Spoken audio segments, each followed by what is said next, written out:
Estamos de vuelta y continuamos. Este es el último segmento del programa del día de hoy, Diálogo. Estamos con el hermano Eduardo Muñoz Borrero, miembro numerario de la Academia Nacional de Historia del Ecuador. Hermano, hay una encíclica que la puso en circulación el Papa Francisco, una encíclica verde que hace una reflexión y un severo llamado para que todos respetemos el medio ambiente, protejamos la naturaleza, y puso el dedo en la llaga cuando dijo que los países ricos tienen una gran deuda con los países pobres en esta materia. Ustedes ya se han podido formar una lectura y el historiador, supongo, que ya tiene la propia. Mire, es un documento de soberana actualidad. Laudato Si, de la alabanza al Señor, basada esta alabanza nada menos que precisamente en el Cántico de las Criaturas de San Francisco de Asís. Exactamente la encíclica, primero también digamos que es encíclica, una carta especial, muy solemne y de mucho contenido para toda la cristiandad, a veces incluso ni siquiera para la cristiandad, sino para toda la alma de buena voluntad, como se decía. Y esta, creemos que está en ese buzón. La encíclica toma pues este nombre de la invocación de Francisco de Asís. Laudato Si, mi Signore, que en el Cántico de las Criaturas recuerda que la tierra es nuestra casa común. El cielo lo será, pero primero estamos en la tierra, la habitación terrestre, un primor. Nadie puede negar. A veces en mis consideraciones, esto es de peculio propio, digo, pero ¿cómo es que un planeta, después de todo, tan pequeño como es la Tierra, incluso en el sistema solar, sea, de lo que se conoce hasta hoy, el único que tiene vitalidad, que tiene la vida vegetativa, la vida animal y bueno, la mineral tendrán los otros planetas también en abundancia?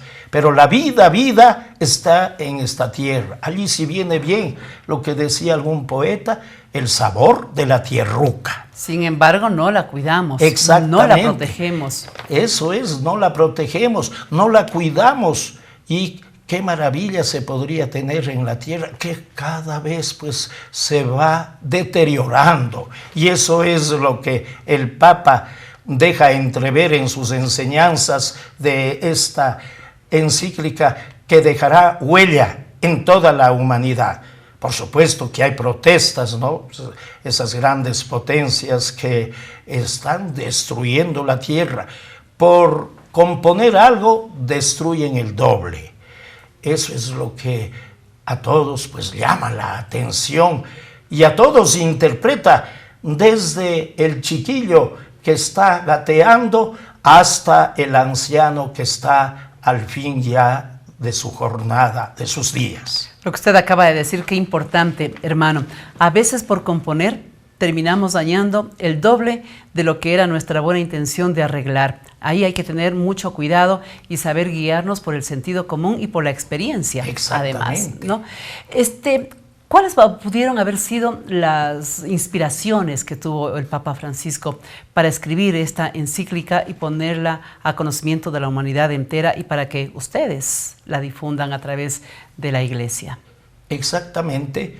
El Papa, por lo que se sabe, era ya uno de los ambientalistas, llamemos así, de gran relieve, tanto como jesuita, acabamos de mencionar hace un rato, luego después como arzobispo en Buenos Aires y cardenal, por supuesto, y además nacido en lo que impropiamente se dice América Latina. De eso hablaremos en otra ocasión, porque el nombre de América Latina ha quedado con ese pues apellido, ¿no? América Latina. Y él estaba en contacto, hay que decirlo también, con muchos amigos, entre ellos Bob, antiguo franciscano, que tenían esas mismas ideas sobre estos aspectos, enraizados en otros asuntos, en otros conceptos de teología, llamada de la liberación también, ¿no? Y indudablemente que uno de los puntos que se buscaban era cabalmente el de conservar la tierra en su magnífica belleza y sobre todo en su gran aporte para que sea, dijimos, la morada digna, la morada apropiada de la humanidad. Y eso fue pues como una especie de sentimiento que ya tenía el Papa y lo lanzó a la humanidad entera, pues hecho, desarrollado este pensamiento en una fácil e importante encíclica, ¿cuál es la Laudato Si? Padre, se estima que para que esto no se quede en el olvido, que no sea una notita de la moda nada más y luego se la pierda, se tendrá que sembrar, y qué mejor, en los niños, en los jóvenes, que son los que mejor multiplican los mensajes, especialmente los positivos. Usted es una persona muy vinculada a la educación. ¿Cómo comprometerle para que materias como estas en el sistema educativo ecuatoriano sean entregadas permanentemente, tratando de que ese compromiso no se termine cuando ya termina o concluye la escuela o cuando concluye el colegio, sino que sea una conducta permanente de todo ser humano? Así es, eminente, pues distinguida radio, como se podría decir. Yo, periodista nomás. Bueno, periodista nomás. Mire, en nuestra comunidad, y creo que en todas, había ya inicios, sin entrar en datos de conceptos, huertos primorosos.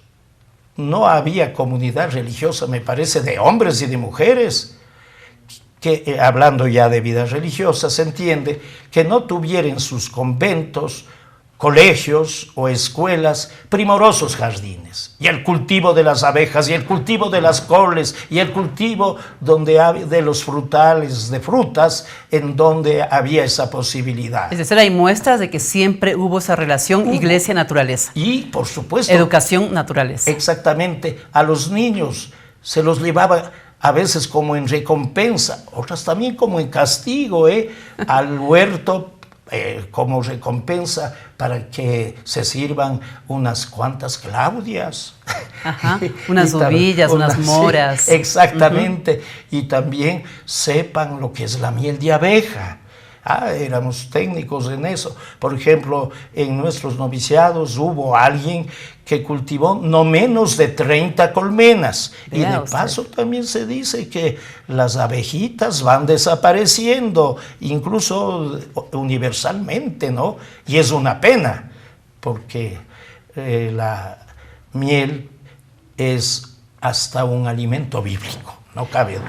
Entonces, indiscutiblemente que la educación, que la iglesia y la naturaleza, así como los niños, los jóvenes y los adultos también han tenido una permanente comunión en esa relación importante. Nuevamente la pregunta hacia el historiador. ¿Cómo la historia debe recoger este paso del Papa Francisco por el Ecuador? La historia tiene que recoger no solo como la visita de un jefe de Estado o tal vez de una autoridad eclesiástica 100%, porque es el primero, sino como un privilegio, dije, de que el sucesor de Pedro, más que el jefe del Vaticano y de toda la Iglesia, por supuesto, venga aquí. Él habla mucho del olor de pastizales, el olor a oveja. Bueno, allí me viene el refrán castellano: cada oveja con su pareja. Pero en el sentido aquí vivo de que realmente se produzca también un fruto y podamos nosotros incluso sacar esas lecciones de un volcamiento hacia los menesterosos, por ejemplo, ¿no? Él habla mucho de que hay que salir a las periferias.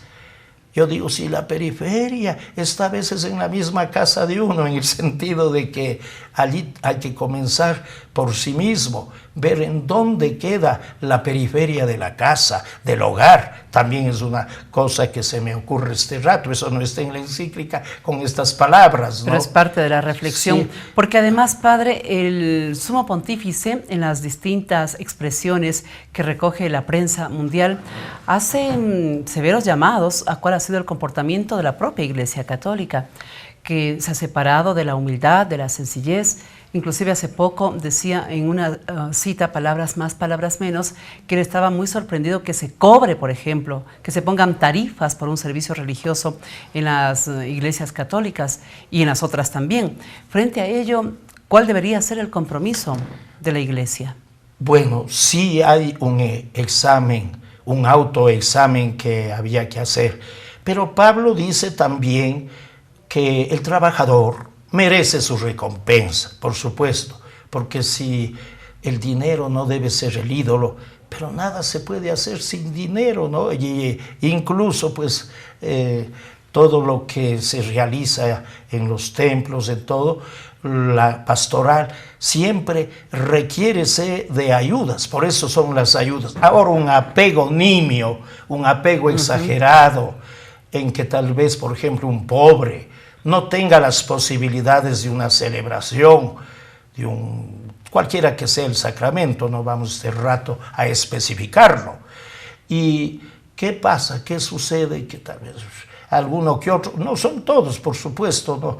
Pero sí, eso también hay que hacer un autoexamen sobre ese asunto, y que lo que se necesita para el culto ya lo hacen los prelados también en sus directivas, en sus cartas apostólicas o no, en sus circulares, indicando al clero y nuestras comunidades religiosas, pues de parte de los superiores mayores, se decía, de la comunidad, cómo se debe actuar en ese sentido. Pero siempre hay que lamentar eso.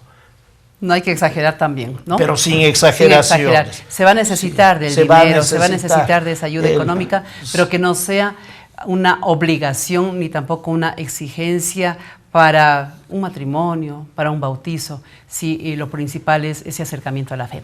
Muchísimas gracias al hermano Eduardo Muñoz Borrero, miembro numerario de la Academia Nacional de Historia del Ecuador. Y de la historia eclesiástica. Y de la historia eclesiástica, además, quien con esa carisma que a él le caracteriza, nos ha compartido su pensamiento, su ideal, sus reflexiones y también su mensaje. Muchísimas gracias. Encantada de haberla tenido aquí. Aquí a todos y todas, como dicen ahora.